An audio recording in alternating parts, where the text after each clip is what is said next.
Well, I'm joined now by Hans Niemann and by his lawyer, Terence Oviff. So, first question, Hans, for you.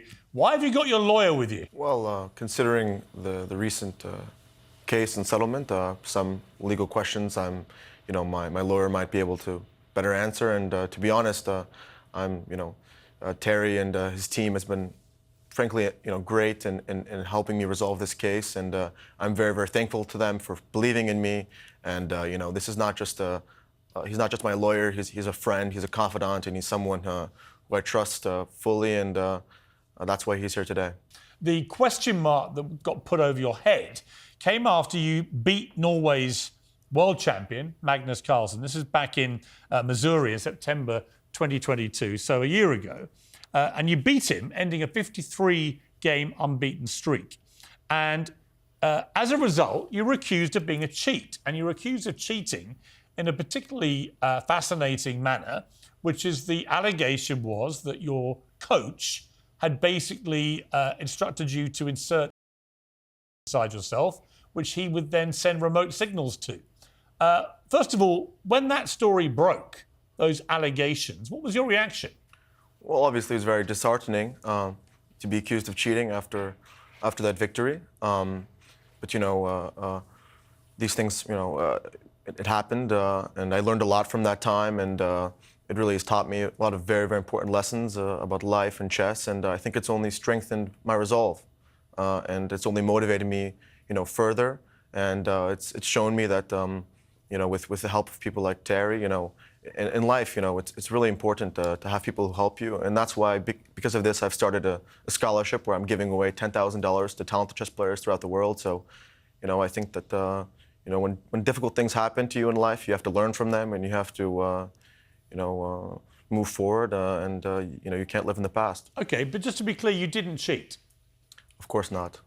So what have you had to learn if you didn't cheat? Well, I think the learning experience was more so the media attacking me and all the chess world crashing down on me. I think dealing with that was a learning experience. Dealing with all that pressure and competing under all that pressure.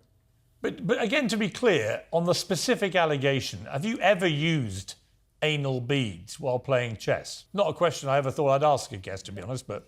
Well, your curiosity is a bit concerning, Maybe you're personally interested, but I can tell you no. Okay, categoric no. Of course, yes, categorically no. Look, I didn't make the allegations. I'm just repeating what was put to you at the time. As a result of the furore that developed, you were investigated by chess.com. They banned you while they did this. And they published a report saying that you had likely cheated more than 100 times in online games. You then admitted you had cheated, I think, twice, you said, in online games on chess.com when you were 12 and 16, but denied ever doing so in an in-person game. Is that an accurate assessment of what went down? That's correct. So I guess the obvious question from that is, given you've admitted to cheating, is it completely outrageous that people thought you may have continued cheating? Well, let me just clarify that the chess.com report where they, accused me of cheating over 100 games is completely defamatory. And, as outlined in my lawsuit, the person who actually wrote that report, Danny Wrench, told me himself that they knew that I had never cheated while streaming.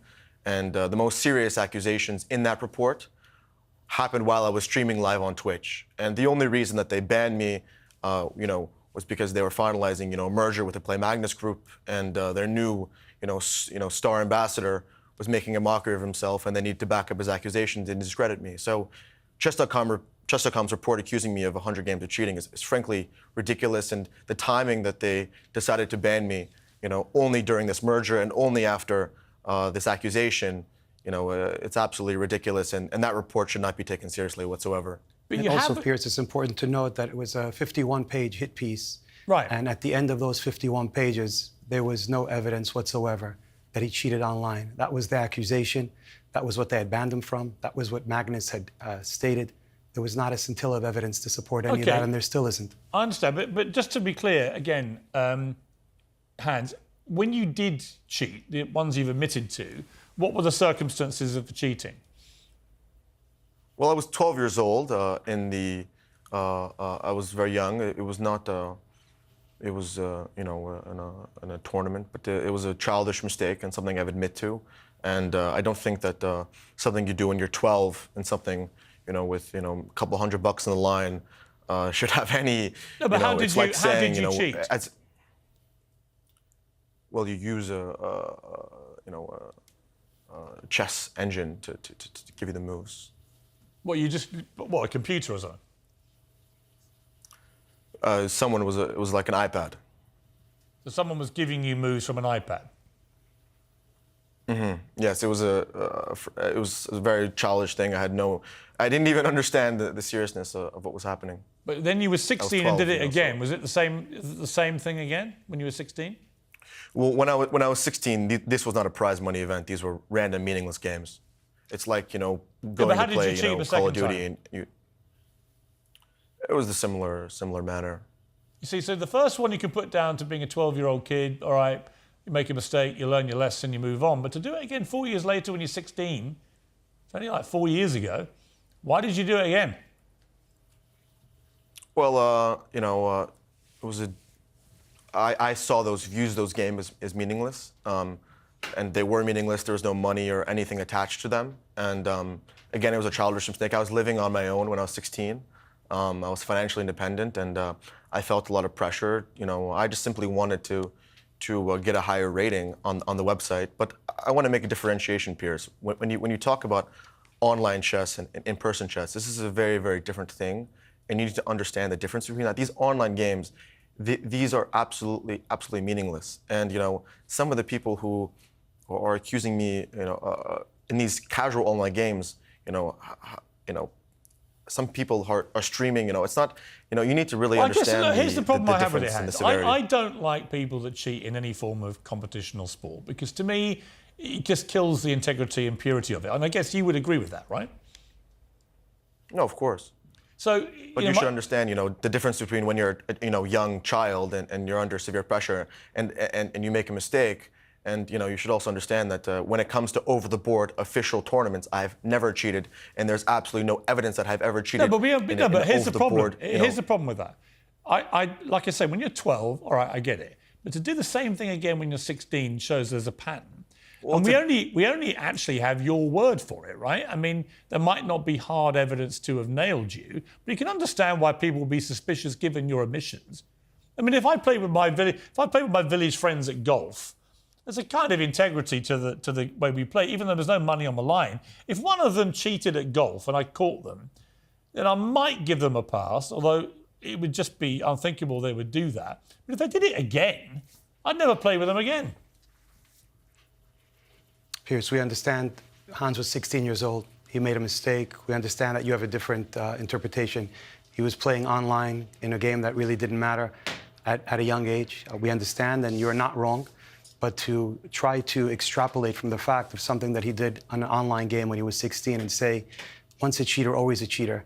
If you did something when you were 16, I'm going to hold it against you for the rest of your life.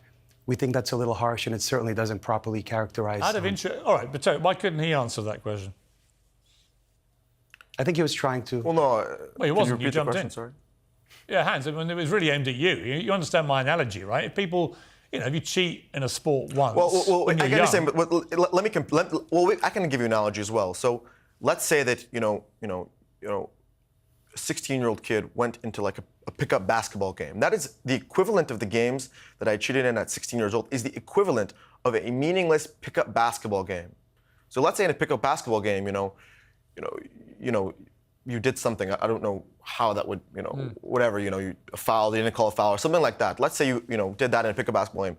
Do you think that should define my entire career? It's not especially, a foul, though. You're using computerized systems to some way of I understand to that, make but moves. some way I mean, of in cheating, chess, I can't think of a more egregious way of cheating than doing that. You're using a non-human brain to beat a human. I mean, it's just.